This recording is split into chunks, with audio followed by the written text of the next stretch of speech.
जी, अब आप क्या सुनना चाहते हो कि व्यर्थ क्या है, अधर्म क्या है, जिसके स्वर्ग और नरक आदि लोकों में जाना पड़ता है, तथा वह सदाचार क्या है, जिससे इन पर विजय प्राप्त की जाए। सूत जी बोले, हे ऋषियों, ब्राह्मण, क्षत्रिय, वैश्य, शूद्र, इन चार वर्णों को उचित ही कि सूर्योदय से पूर्व उठकर अपने इष्ट देव का ध्यान सबसे पहले करना चाहिए, फिर उनकी भक्ति से के लिए धर्म, अर्थ और अपने घर आने वाली आपत्तियों तथा अपने हाव भाव पर पूर्णतः विचार करें। पूर्व दिशा की ओर मुख करके बैठने से उत्तम फल की प्राप्ति होती है। रात्रि का अंतिम पहर उषा कहलाता है।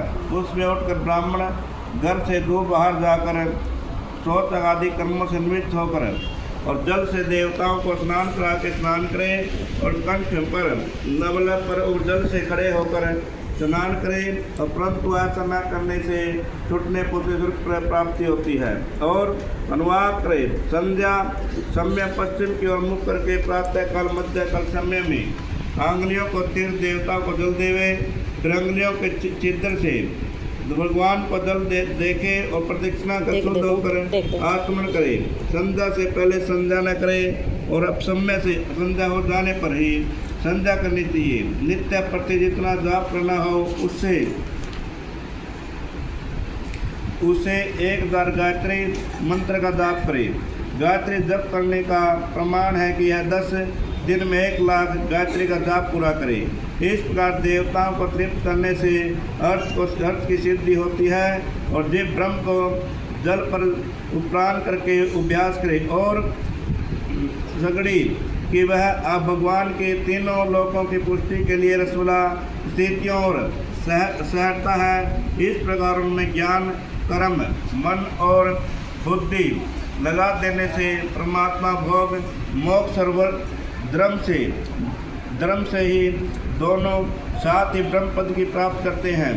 ब्राह्मण को उचित है कि वह 1000 गायत्री मंत्र जपे और सोहम भावना से जप करता हुआ जीव को ब्रह्म परमेश्वर से जोड़े।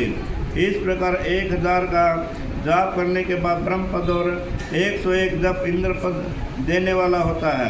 इससे कम संख्या घटती बढ़ती रहती है।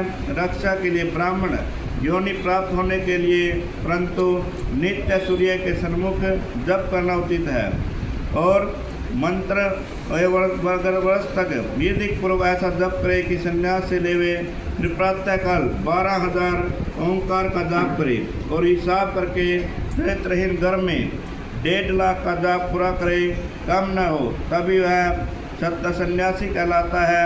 जो इस प्रकार मंत्र ग्रहण करता है उसके सभी दोष दूर हो जाते हैं, अन्यथा वह रौरव आदि नरकों में पड़ा रहता है। ब्राह्मण को योग्य है कि वह सर्वदा ब्रह्म ज्ञान का अभ्यास करे।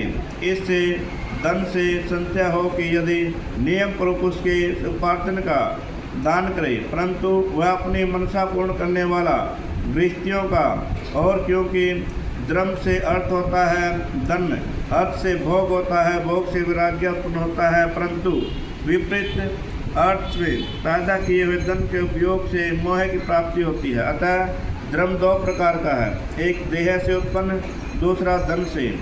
धन से यज्ञ आदि धर्म होता है और शरीर में तीर्थ स्नान आदि धर्म होता है। धर्म से और व्रत तप से दिव्य रूप की प्राप्ति होती है, किंतु निष्काम कर्म से शुद्धि और उसके पश्चात ज्ञान प्राप्त होता है। सतयुग के प्रारंभ में तप की प्रशंसा की थी, किंतु कलयुग में धन की प्रबलता है। सतयुग के ध्यान से ज्ञान की प्राप्ति होती थी, अतः तब द्वापर में बदन से, किंतु कलयुग में प्रतिमा पूजन के से उपाधि प्राप्त होती है। जो जैसा पाप पुण्य करता है उसे वैसा ही फल मिलता है। हिंसा ही अध्यर्थ स्वरूप है तथा अहिंसा धर्म का रूप है। उसमें से दूर और धर्म से मुख मिलता है। यदि कोई उत्तम ब्राह्मण को भी 100 वर्ष तक वृत्ति आजीविका का खर्च देता है तो उसे ब्रह्मलोक प्राप्त हो जाता है तथा 1000 चंद्राट व्रत करने से भी ब्रह्मलोक की प्राप्ति होती है। क्योंकि जब तक जिसका जो अन्न खाता है तब तक वह जो कुछ आत्म विचार, कीर्तन, श्रवण आदि करता है उसका आधा फल देने वाले को प्राप्त होता है।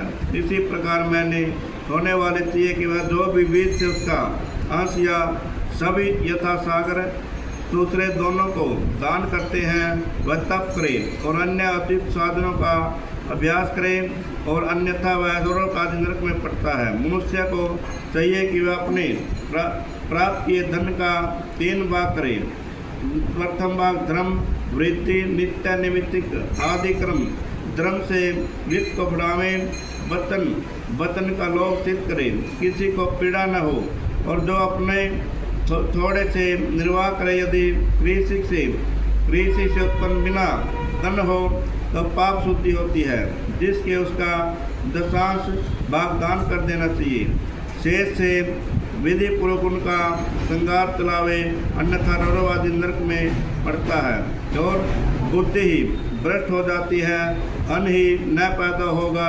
ऐसा ही व्यापार किए हुए धन का 8वां भाग दान कर देना चाहिए, क्योंकि अपने भोग की बुद्धि के लिए स्वयं बुलाकर दान देना अच्छा होगा। याचिका करने वाले यथाशक्ति सदैव दान दे, कभी नागा बाबा को दान करे, क्योंकि भोग मांगने पर न देने से जन्मांतर के लिए ऋणी रह जाता है। बुद्धिमान को उचित है कि वह दूसरों का दोष दूसरों से न कराए, सुना और देखा भी न कहे, किसी को क्रोध उत्पन्न हो जाए तो भी बात न करे। प्राप्त सायं दोनों समय संध्या अग्निहोत्र करे, दोनों समय न हो सके तो एक समय तो अवश्य करे। कभी न बुझने वाली अतएव आदि स्थापित करे अथवा केवल जप मंत्र और सूर्य देव की वंदना करे। इस प्रकार आत्म कल्याण का इच्छुक यथा विधि नित्य ही ब्रह्म ज्ञान पर देव पूजन किया करे, और जो इस प्रकार नित्य अपने गुरु और ब्रह्म को पूजते हैं वे सभी सुखी हो जाते हैं। बोल श्री शंकर भगवान।